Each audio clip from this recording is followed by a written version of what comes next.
Hi, this is Dave DeBerardinis. I'm a realtor with Flex Realty in Colchester, Vermont. I put together this short little home buying process video for you. Maybe you're a first time, a second time, or a third time buyer. But in today's economy and today's environment with COVID, everything has shifted and changed a bit. So what I want to do in this video is go through really 5 different components of this entire process. One is developing your team, meaning identifying your realtor, identifying who's going to be your finance people, and also setting up your closing, the person that actually closes, the attorney that closes this deal for you. Number 2, I'm going to go through and talk about who represents you. Probably one of the most vital conversations we can have. Module 3, we'll get into the exact buying process from finding the house to negotiating the contract to fulfilling the contingencies to actually closing and then you moving in. The next piece I'll do from probably about a 10,000 foot level and talk about financing. So you'll have some sense of what you're going to be needing to look at to get in and finance a home.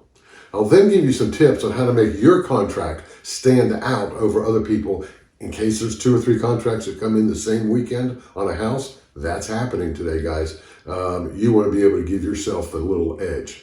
And then we'll do a quick wrap up. So we'll see you on the first module on developing your team.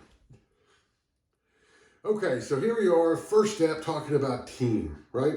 This isn't a one-person operation. You're going to actually develop a team around you. And you're the center of this, okay? So I'm going to put you in the center right here.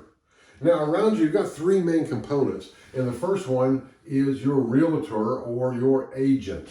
And we're going to get more into detail in the next section on that, but we'll call this R for realtor. Another big area is your finance person, the person going to help you put together the loan and like that. And then the last final person over here is your attorney to help close it, okay? So each of these groups has their own little team around them. For example, at our real estate company, we have a closing coordinator who actually handles all the details. We have an operations manager. We have a whole team that's going to be assisting you. Same thing with the finance people. They have their loan processors. They have their administrative assistants. They've got people that you're just going to feel very well held and very well taken care of. Same with the attorney. We've got people in their office that just take care of all the details. So this is a simplified version. But the first step we want to talk about, I think, is the first one up there, which is who's your realtor. And here's why that's important. So I'm going to go, basically, this is module 2 I want to kind of get into, and we're just going to slide into it, okay? So first one is team. Second one is who represents who. More importantly, who represents you. So you have a buyer, right? In a real estate transaction, you have a buyer and you have a seller. And then you have real estate agents involved in that, right? The real estate companies. Who do the realtors represent? By law, by custom, by law, realtors represent sellers. Now, in the late 80s, there was a conversation that started, and it was called buyer agency or buyer brokerage. This happened 1980s. I was down in Virginia with my own company, my own brokerage, and we started talking about buyer brokerage. So what's that? Buyer brokerage or agency was a way for a realtor to represent the buyer in the transaction, which only seems fair, right? Because over here, you've got the seller. They've already owned a house. Maybe you haven't before. You've got realtors that are helping them. And in the past, we also had the other realtor, the one that was actually helping the buyer, was also representing the seller. That was just how it was. And nobody was over here representing the buyer. Well, today, thank goodness, that's all changed with the subject or a conversation called buyer brokerage, okay? Now, here's what's really fascinating. In the state of Vermont, when you meet someone for the first time, a realtor, they are supposed to disclose, and there's a little form here, disclose to you that what I just shared with you, that unless you have a written agreement with a broker to represent you, the buyer, they technically represent the seller. So your first substantive conversation with a realtor, when you meet them, they should be disclosing this. And what does this mean? And it says it on here, you don't want to be expressing any confidential information. Let's say you just came from a bank and the bank says you can afford $350,000 house. And you walk into this beautiful open house and there's a wonderful real estate agent there who represents the seller. And he says, hey, this house is worth $300,000. You go, hey, no big deal. We can afford $350,000. Our bank just told us that. You know, by law, he's supposed to tell the seller that. Hey, maybe we got the price too low. Maybe we need to bump it up, right? Now, if you had an agent representing you, a written agreement for buyer agency, that would never happen. So the confidentiality becomes really important. As a realtor, whether we represent the buyer or the seller, we owe everyone honesty, but we only owe loyalty and confidentiality to who we are specifically representing. So making a decision for someone to represent you as a buyer would be an exceptionally bright idea to cover your best interest. Now, here's the next question, and I would have this question. Okay, man, how do they get paid? If I'm going to hire someone like you, I do a lot of buyer brokering. If I'm going to hire you, how do you get paid? Great question. Let's take a look at how the normal real estate transaction happens, okay? So let's say we got over here and there's our house, right? And the seller's listed it. So Mr. and Mrs. Seller, so they're selling their house and they hire ABC Realty, okay, to sell their house. And ABC Realty comes over and they put a sign in the front yard and all that. And they charge the sellers, let's say they charge the sellers 6% commission, okay, to sell the property. And over here is you, and you've hired me as your broker, your buyer broker, okay? You, buyer broker, we'll call that, we'll say it's me, right? All we know when we look over here at MLS, the multiple listing service, we see this beautiful house for sale. It fits your parameters, it's what you want, it's in the school district and all that stuff. And we don't know how much they charged here. All we can see in MLS is this other agency said, hey, we'll cooperate with other brokers and we'll pay the other broker a 3% commission. So I don't know if they charge them 5, 6, I don't know what they charge, but all I know is how much they're gonna offer a cooperating broker like Flex Realty, right? To be here to help to pay us. So the payment, and so at Flex Realty, I mean, you could pay the broker directly. We just take payment from whatever the shared cooperating broker offers, okay? So our fee is actually paid, and what do you get for our fee? Number one, you get representation. How does that come into play? Representation on one, writing the contract, writing up the offer, what we want, how we want it, because the seller's agent over here is going to say, well, you really need to offer this much money, and they're protecting the seller. If I'm helping you write a contract, I'm protecting and covering you, okay?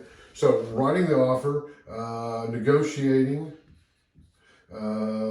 contingencies like inspections. What if the inspection comes back and says, hey, you got a $3,000 issue with your furnace? Seller's agent's going to go, hey, no big deal, right? Well, if I'm representing you, I'm going to say, yeah, no big deal. We're going to go back and negotiate again and see if we can't come to terms on whatever popped up there. So having somebody represent you, a buyer broker, a buyer agent, is going to help defend and represent you to get you the best deal, okay? That's why it's so important. Make sense? Cool. So, next piece we're going to go into, now that you know a little bit about the team, so we've got our team going, right? We got our broker, a little bit of team. Let's talk about the entire process, which is all the steps involved in terms of writing the contract all the way up through closing. I'll see you on the next module.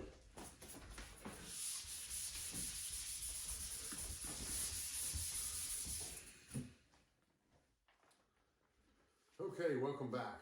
In this module, we're going to cover the steps involved in the process of buying the property.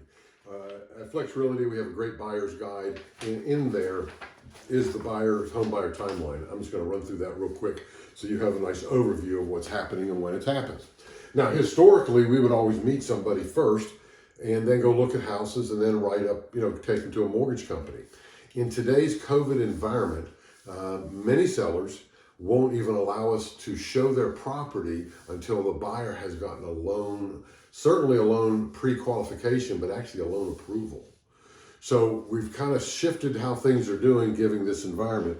So a lot of sellers are trying to limit the number of people that are just walking through their house to actual solid buyers that have already been to the bank and been told they can afford it. Okay, does that make sense? So first step is going to be pre-approval. Okay. Oh, yeah, sorry. The first step is pre-approval. Once we've got that, then we're going to go out and look at homes.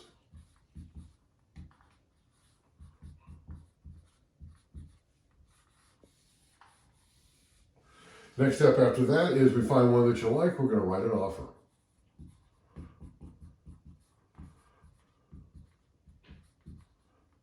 Once we've written the offer, we deliver that. You guys signed it. We're going to deliver that to the other realtor, and he or she is going to present it to the seller. At this point, if there's any negotiations, that happens here. If the seller accepts, if they're reasonable and they send it back and we accept that any changes, then it becomes a contract. Okay?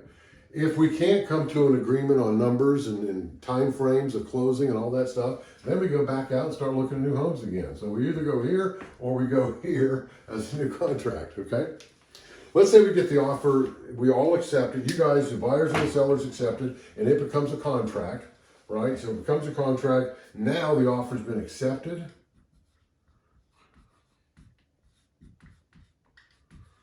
And we're going to do a couple of things. Number one, we're going back through to the bank to complete the bank paperwork, actually finish the mortgage paperwork, which is going to include the appraisal.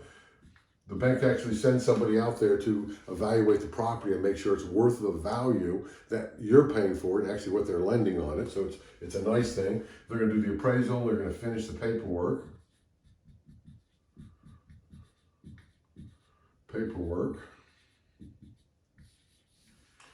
So we know that's going to happen. Any inspections?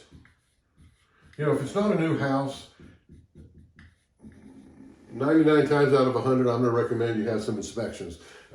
Things like somebody to go out and check the roof, check the heating intercooling systems, check the well and septic and that kind of thing. Typically, you'll see costs run from $300 up to $500 total for those types of inspections, plus a radon gas inspection, plus you just want to make sure that you're not buying a problem. And if we are, we want to make sure that we have gone back to the seller. If anything pops up, we would need to renegotiate, right, with the seller. Once the appraisal is complete, the inspection is complete, then the bank will give you what is called loan approval, the final loan approval, right? Well, then within 24 hours of closing, we're going to meet and do a walkthrough at the house. Make sure everything was left the way we wanted to have it left. And then the last thing we do is we go to the closing attorney and have closing. That's when you get the keys and you start moving into your new lovely home. Okay, so that's the process there. So what's happening today is we're going pre-approval first. So back to our little chart of your team, right? Back to our team. Remember, we have you in the center.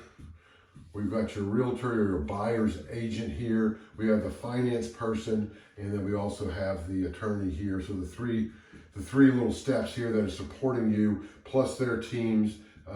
First step is we want to head over to the finance and make sure we get this set up so we can complete this transaction the way you'd like to have it completed. Okay. Next little section I'm going to give you is some tips on how to effectively make your contract seem a little better. Let's say there's 2 or 3 deals that come in the same weekend, and that's happening quite often right now. As there's very little inventory, prices are strong, people are right, 2 or 3 offers come in sometimes the same day on a property. And I'll just give you a few tips on how to make yours stand out a little bit better. Okay, we'll see you on the next module. Okay, so let's talk about a few tips on how to put your contract in better light if there's more than one that come in, or even if there is only yours that comes in. We want to show it the strongest possible, right? Number one, we've already talked about, is you want to get a pre-approval. So there's a pre-approval and there's a pre-qualification, okay? Pre-qualification just says the bank looked at your income, what you told them, and said, yeah, you can qualify. Doesn't mean you're approved. So strongest thing we want to do is get a pre-approval from a bank. Typically, we can get one in 24, 48 hours and say, okay, they've seen what they need to see. They pulled a quick credit report. They know you're solid. They know your income. Boom, pre-approval, okay? So having a pre-approval that we can submit when we do the contract is very powerful. It says to the seller, these people are real, okay? That's number one. Number two, size of deposit. So let's talk about that anyway. Number one, historically or typically, the size of your deposit is normally 1% of the price. Okay? So a $300,000 property would have a $3,000 somewhere there. It's not written in stone, guys, but a $3,000 deposit. Okay? You're going to need that money for down payment or closing costs or whatever. So, you know, that money's going to be yours. If the contingencies don't come through, the house doesn't pass inspection, whatever, that money comes back to you. So you're not losing it. What you're saying with the deposit is, it's called earnest money. You're saying, I'm earnest. I'm going to follow through and do what I said on my part of the contract and go after to get this loan. Subject to the financing, subject to the house inspection and like that, okay? So one way to put your contract in a better light is to increase your deposit. Instead of $3,000, what if you deposited or showed a deposit of $5,000? I've even had people do $10,000 or $20,000. If that's what they were going to put down anyway for their down payment, it just so stronger. Let me ask you this. Let's say you're the seller and you get two contracts that comes in, both of them for the same price. Both people are pre-qualified, but you have one with a $10,000 deposit, and you have another one with a $3,000 deposit. Which one feels better to you? The one with the bigger deposit, right? So something as simple as that can help put yours a little stronger, right? So that's number two. Number three, we want to keep our contingencies to a minimum. You know, or limited, and here's why I say that. Number one, you do need to have an inspection, I believe. Make it subject to the financing. You don't want to make it contingent upon, Aunt Edith flying in from Montana to look at the property before you can move forward. I mean, those kind of things would just like, wait a second, what if Aunt Edith can't get here? I mean, just goofy things. So we want to keep it to the things that are really important, that do protect you, but they don't slow down the process or put up a roadblock, okay? So that's that one there. So a couple of things, there's a few other ones we can throw in here, but the biggest one is getting pre-approval, taking a look at increasing your deposit. It just shows stronger. And that, again, unless you change your mind, that's there. That's going to be part of your closing, and it's going to be sent to the closing attorney, and it's still your money, as I'm saying, what I'm saying, okay? So, and make your contingencies a bit limited. You will find more of these in our pamphlet here from Flex Realty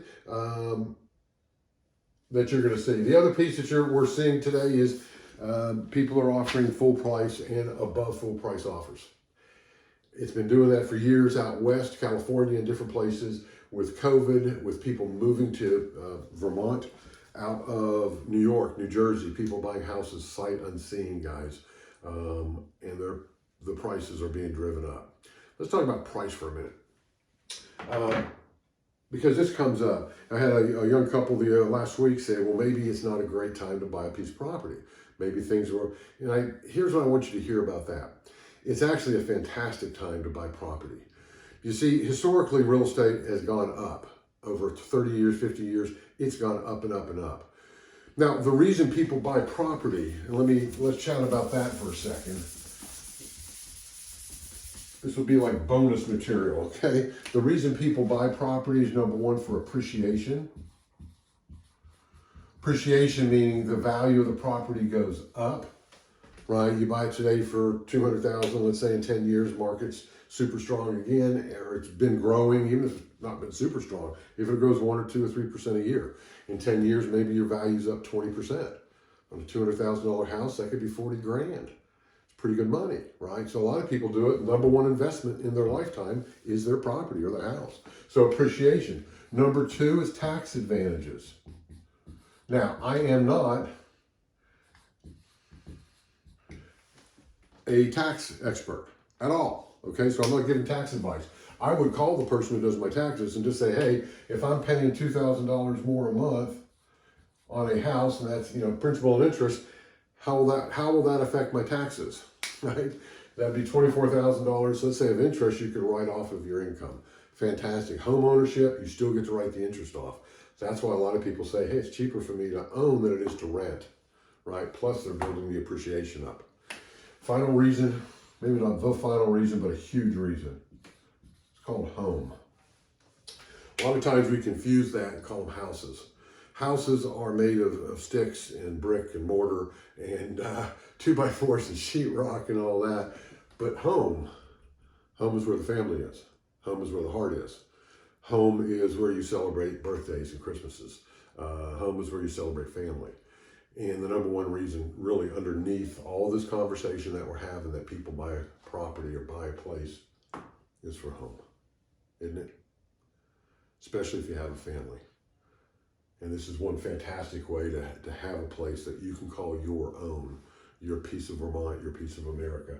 Here, have some advantages and get the value, the upside of appreciation on property, right? So, big piece for you to take a look at. So, next module, I'm going to touch base just a little bit on the financing. I'm going to go at a pretty high level, just cover the main four arenas, so you've heard them and you know about it. So when you get to your finance person, right, we had over here, let's do it again. You guys can draw this by now, right? There's you, there's your buyer's agent, here's your finance person, and over here's your attorney, right? Let's talk just a little bit about the finance. So I'll be back on the next one for a brief conversation on the four main ways you can finance property. See you on the next slide. Okay, so here we are. We're going to talk a little bit about financing. And really, this is going to be a 5,000 or 10,000 foot view of it, okay? The first way you hear about is called conventional. Conventional just means that typically through a bank, and like that, they're going to be offering, most times you hear it's 20% down payment, although they do have programs that'll take you down as low as 5%. Most people are going with a 30-year fixed rate meaning the rate does not change. There are loans out there, and they used to be even more so, that were adjustable. And way back when I got into real estate, there were variable loans, right? Which were as high as 17 and 18%. Crazy. People still bought houses. Why? Home, appreciation, right? Tax advantages, still there. With interest rates so low today, you can get a fabulous house and mortgage it for 30 years. So conventional is one way to go. Most of the time we go through a mortgage company. You can go through a credit union. They're very good. Mortgage companies. Some banks do home loans. Most of your typical commercial banks are all about your deposits and holding, checking accounts and like that. They may not specialize in actual home loans. So we want to make sure that we're directing you in the right place. So conventional, that's number one. Number two is called FHA, is Federal Housing Administration. FHA is a government-backed program. One of the biggest advantages is 3% down payment. Okay, they do have some income requirements. So income limits. You can't be making too much money. It has limits on price of house, price of the home, and like that. But it's a really cool way to go. A lot of first-time buyers typically go that way, FHA. Number three would be USDA. USDA is a government-backed rural program. Much of Vermont is rural. You can actually get in. Big advantage is zero down payment. But man, there's some hoops. There are some hoops you have to jump through to get that loan. It's out there, but tough one to get, okay? Number four is VA. If you have served our country and are currently serving our country and are eligible for a VA loan, the VA loan also offers zero down. They guarantee the loan to the veterans. And that is a great way. Similar rates typically with FHA. VA doesn't set the rates, but they do guarantee the loans because of the service you've provided to our country. So these are the main ways. Our finance guy, who I'd love to share with you, give me a call if you don't have one. His team can go through any one of these. They're experts just in this arena, okay? And they're going to find for you, your income, the cash you have, and all that, what you can, which is going to be the best route to go, okay? So there's a lot of choices out there. We're not going to get bogged down in it because we've got an expert, right? Part of the team who's going to be able to help with that. Okay, so that's a 10,000 foot view of financing. I'll see you on the last module. Okay, so let's wrap this up. We talked today about team, right? And you guys can probably draw this out now. Your buyers, or broker's agent, a finance person team, and your attorney, all circled around you, all focused on getting you what you came for, right? That's huge. That was number one. The second thing we talked about is who reps or represents you. Did I make it a strong enough case that you need representation? Right? We're paid out of the sellers, out of the closing funds.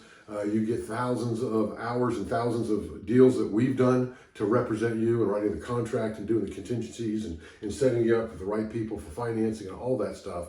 I think of us, my job, as the point guard. You're the star players of the team, but point guard, I'm playing point guard, passing the ball here, passing the ball here, with the whole intent is to get you what you came for, okay? So we talked about who represents you. Absolutely important that you have that. Number three, the buying process and all the steps involved, right? We talked a little bit about tips to help your contracts go a little better, financing,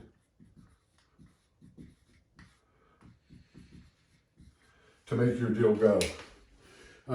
Again, in the industry sometimes, and it just hit me when I said that, I said to make your deal go. And sometimes what it really is, and I always keep reminding myself, it's not about a deal, it's not about a house, it's here. It's about home, and it's about you, right? That's what we're all doing this for. That's what we're all doing this for. So I hope you found value out of this short video. I wanted to give you just an overview of what this process is, how to best set yourself up for it. If you already have a realtor you know to work with who's a fantastic buyer's agent, by all means, use them. If you don't, give me a call. This is what I do, and I'll represent you in your transaction and where we're trying to head to, okay? And let's get you what you came for. Let's get you the house that you want, and make this happen as smooth as possible. Now, if you are within 6 months of wanting to buy a property, it is not too soon to get this process started. If you're 8 to 12 months, yeah, it's probably good to start having a conversation, but probably don't have to get it started unless you're looking for a new construction. Then we need to get moving a little bit. If you're within 90 days of I want to buy a place, pick up the phone right now. You'll see my phone number at the end of this, and underneath this video, I'll make it a YouTube, and give me a call, and let's figure out what you're looking for, where we need to be, get you set up with financing, and we'll get this ball rolling. We can make it happen in 45 to 60 days, okay, for you. So thanks again for being part of this. This is Dave DeBerardinis with Flex Realty. Have a fabulous, fabulous rest of your day. You absolutely deserve it. Bye for now.